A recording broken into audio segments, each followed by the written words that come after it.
The Columbus City Schools Facilities Task Force has met for the first time since one of its members resigned. The Columbus Education Association president, who leads the teachers union, stepped down from the task force, criticizing the process. The task force was formed to look at whether school buildings should be closed, consolidated, or left as is. NBC4's Isabel Cleary shows us why the CEA president is saying he stepped down and how the task force and the district are responding. In a letter and interview, CEA President John Coniglio outlined a list of issues that led to him stepping down, including what he says was an emphasis on closing neighborhood schools. There were 6 task force meetings before Coniglio stepped down. There was no talk about like a plan to engage the community. What are we going to do to bring our kids back? One issue he touched on was the survey sent out to the community. In 2018, when CCS went through this process, it received 66 online survey responses. This time, that number was a little more than 4,000.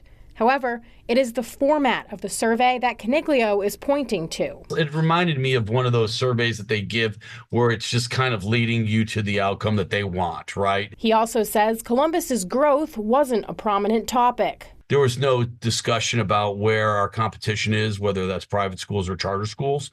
There was no discussion about the city's proposed zoning changes. I asked the co-chairs about this. We're looking at, all different data points on, not just where we are today, the trajectory of where we're heading to tomorrow. The co-chairs did not touch on many specifics in the resignation letter. However, on the topic of community input, they said that phase is ramping up now. We're going to have a panel discussion about some of the recommendations that may be coming forth.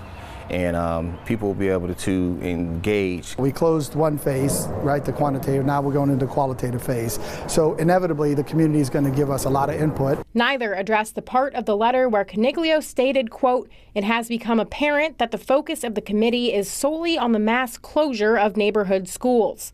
The district responded to the letter in a statement saying in part, quote, "We must focus on building and renovating the schools our community deserves and taking offline those schools that do not meet our high expectations."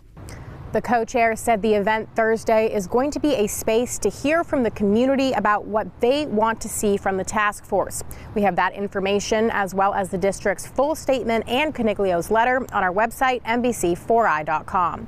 Local for you, I'm Isabel Cleary, NBC4.